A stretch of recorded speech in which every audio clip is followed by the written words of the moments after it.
ओम श्री गणेशाय नमः। दुर्गा सप्तशती तीसरा अध्याय। सेनापतियों सहित महिषासुर का वध। जगदम्बा के श्री अंगों की कांति उदय काल के सहस्रों सूर्य के समान है। वे लाल रंग की रेशमी साड़ी पहने हुए हैं। उनके गले में मुंडमाला शोभा पा रही है। दोनों स्तनों पर रक्त चंदन का लेप लगा है। वे अपने कर कमलों में जप मालिका, विद्या और अभय तथा वर नामक मुद्राएं धारण किए हुए हैं। 3 नेत्रों से सुशोभित मुखारविंद की बड़ी शोभा हो रही है। उनके मस्तक पर चंद्रमा के साथ ही रत्नमय मुकुट बंधा है और वे कमल के आसन पर विराजमान हैं। ऐसी देवी को मैं भक्ति पूर्वक प्रणाम करता हूँ। ऋषि कहते हैं, दैत्यों की सेना को इस प्रकार तहस नहस होते देख महिषासुर महादैत्य सेनापति चिक्षुर क्रोध में भरकर अंबिका देवी से युद्ध करने के लिए आगे बढ़ा। वह असुर रणभूमि में देवी के ऊपर इस प्रकार बाणों की वर्षा करने लगा जैसे बादल मेरुगिरी के शिखर पर पानी की धार बरसा रहे हों। तब देवी ने अपने बाणों से उसके बाण समूह को अनायास ही काटकर उसके घोड़ों और सारथी को भी मार डाला। साथ ही उनके धनुष तथा अत्यंत ऊंची ध्वजा को भी तत्काल काट गिराया। धनुष कट जाने पर उसके अंगों को अपने बाणों से बींध डाला। धनुष, रथ, घोड़े और सारथी के नष्ट हो जाने पर वह असुर ढाल और तलवार लेकर देवी की ओर दौड़ा। उसने तीखे धार वाली तलवार से सिंह के मस्तक पर जोर करके देवी की भी बाईं भुजा में बड़े वेग से प्रहार किया। राजन, देवी की बाह पर पहुंचते ही वह तलवार टूट गई। फिर तो क्रोध से लाल आंखें करके उस राक्षस ने शूल हाथ में लिया और उसे उस महादैत्य ने भगवती भद्रकाली के ऊपर चलाया। वह शूल आकाश से गिरते हुए सूर्य मंडल की भांति अपने तेज से प्रज्वलित हो उठा। उस शूल को अपनी ओर आते देख देवी ने भी शूल का प्रहार किया। उससे राक्षस के शूल के सैकड़ों टुकड़े हो गए। साथ ही महादैत्य चिक्षुर की भी धज्जियां उड़ गई। वह प्राणों से हाथ धो बैठा। महिषासुर के सेनापति उस महापराक्रमी चिक्षुर के मारे जाने पर देवताओं को पीड़ा देने वाला चामर हाथी पर चढ़कर आया। उसने भी देवी के ऊपर शक्ति का प्रहार किया, किंतु जगदम्बा ने उसे अपने हुंकार से ही आहत एवं निष्प्रभ करके तत्काल पृथ्वी पर गिरा दिया। शक्ति टूटकर गिरी हुई देख चामर को बड़ा क्रोध हुआ।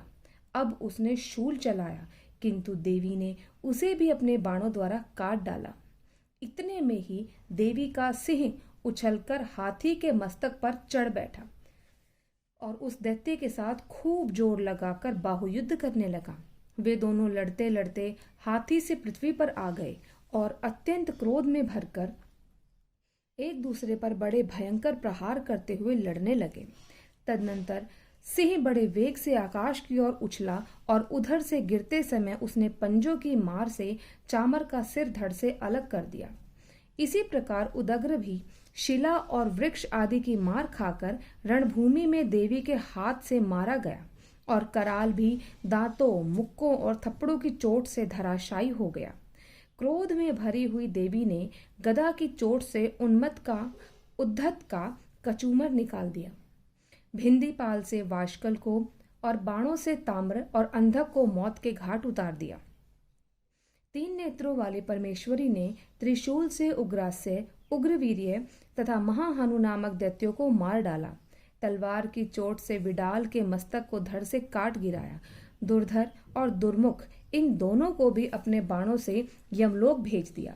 इस प्रकार अपनी सेना का संहार होता देख महिषासुर ने भैंसे का रूप धारण करके देवी के गणों को त्रास देना आरंभ किया। किन्हीं को थुथुन से मारकर, किन्हीं के ऊपर खुरों का प्रहार करके, किन्हीं को पूंछ से चोट पहुंचाकर, कुछ को सींगों से विदीर्ण करके, कुछ गणों को वेग से, किन्हीं को सिंहनाद से, कुछ को चक्कर देकर और कितनों को निःश्वास वायु के झोंके से धराशायी कर दिया। इस प्रकार गणों की सेना को गिराकर वह असुर महादेवी के सिंह को मारने के लिए झपटा। इससे जगदम्बा को बड़ा क्रोध हुआ। उधर महापराक्रमी महिषासुर भी क्रोध में भरकर धरती को खुरों से खोदने लगा और अपने सींगों से ऊंचे ऊंचे पर्वतों को उठाकर फेंकने और गरजने लगा। उसके वेग से चक्कर देने के कारण पृथ्वी क्षुब्ध होकर फटने लगी। उसकी पूंछ से टकराकर समुद्र सब ओर से धरती को डुबोने लगा। हिलते हुए सींगों के आहत से विदीर्ण होकर बादलों के टुकड़े टुकड़े हो गए। उसके श्वास की प्रचंड वायु के वेग से उड़े हुए सैकड़ों पर्वत आकाश से गिरने लगे। इस प्रकार क्रोध में भरे हुए उस महादैत्य को अपनी ओर आते देख चंडिका ने उसका वध करने के लिए महान क्रोध किया। उन्होंने पाश फेंककर उस महान असुर को बांध लिया। उस महासंग्राम में बंध जाने पर उसने भैंसे का रूप त्याग दिया और तत्काल सिंह के रूप में वह प्रकट हो गया।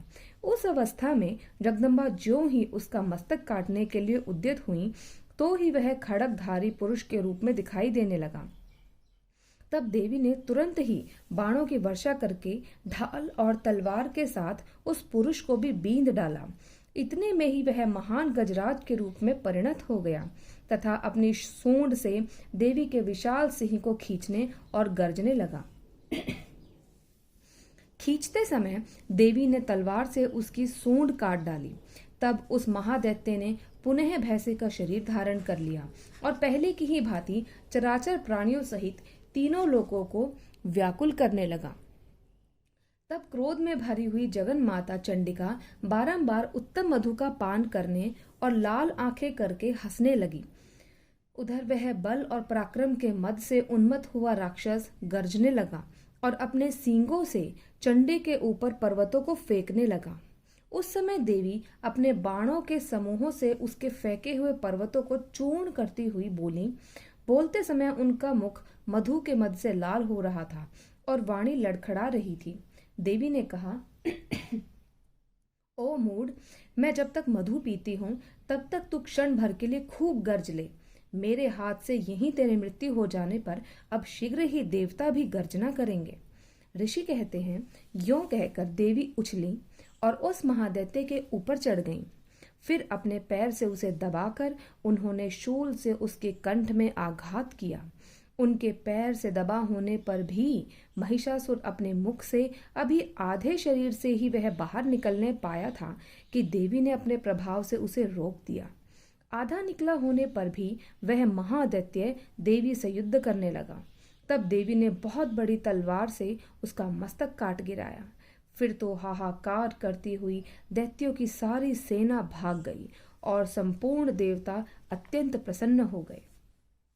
देवताओं ने दिव्य महर्षियों के साथ दुर्गा देवी का स्तवन किया। गंधर्वराज गाने लगे और अप्सराएं नृत्य करने लगी। इस प्रकार श्री मार्कंडेय पुराण में सावर्णिक मनवंतर की कथा के अंतर्गत देवी महात्म्य में महिषासुर वध नामक तीसरा अध्याय पूरा हुआ। बोलिए जगत जननी माता की जय।